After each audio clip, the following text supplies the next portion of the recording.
The film opens with Earth under massive attack from an alien creature known as Shark. This thing is no joke. It tears through cities and leaves the planet in ruins.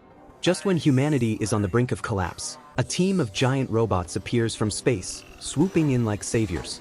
They battle Shark and push back the alien threat, saving the world. Then the story jumps ahead to the year 2075. We meet a young daredevil named Stanford, riding his futuristic motorbike like a pro, performing stunts and crazy high jumps.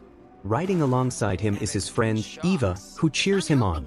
After having their fun, they both return to Skycore, a massive military base floating above Earth, commanded by General Park. From up there, they monitor the planet for any signs that Shark might come back.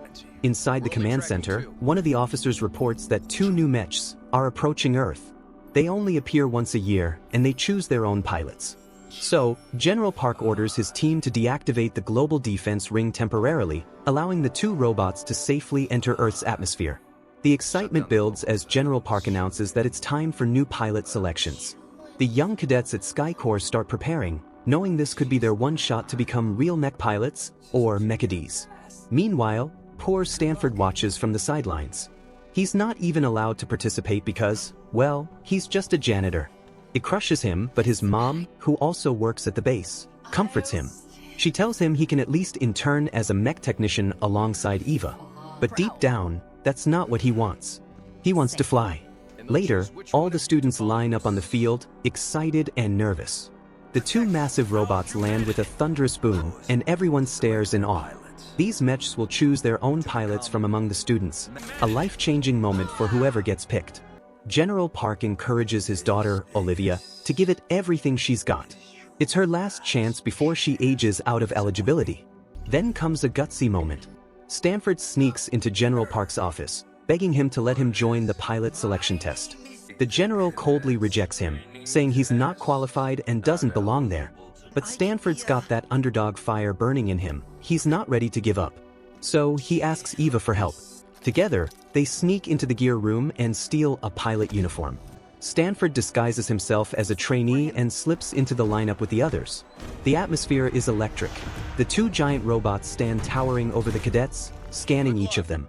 But just when things seem to be going well, Olivia spots Stanford and exposes him. The guards drag him out, and General Park is furious. Not only did Stanford sneak into the test, he also broke a strict rule by stealing official pilot gear. Heartbroken and embarrassed, Stanford is fired from his janitor job. The pilot selection continues without him. The trainees battle it out in a series of brutal one-on-one fights while the robots watch closely, studying their moves. By the end of the test, the top 3 candidates emerge: Olivia, Maya, and Frank. Then, it's time for the final step. The robots themselves choose their pilots. Maya gets picked by a massive red mech, while Frank bonds with a thunder blue one called Thunder Wrecker. Olivia is left standing alone. She's crushed, and so is her father, General Park, who just walks away without a word. Meanwhile, Stanford rides off on his motorbike, feeling completely defeated. But fate's about to turn everything upside down. As he's heading down a deserted road, a glowing object streaks across the sky and crashes near him. Stanford rushes to check it out and discovers, you guessed it, a new robot. Sleek, blue, and unlike any other mech he's seen. Suddenly, out of nowhere, Shark reappears. It's evolved, bigger, and more dangerous than before. The blue robot tries to fight, but it's clearly struggling. Stanford jumps in to help, and in that intense moment, the robot initiates a bond with him. Even though he's confused, Stanford agrees, and instantly, the 2 become one. The robot accepts him as its pilot and reveals its name, Bodhi, which also happens to be the nickname Stanford's late father used for him.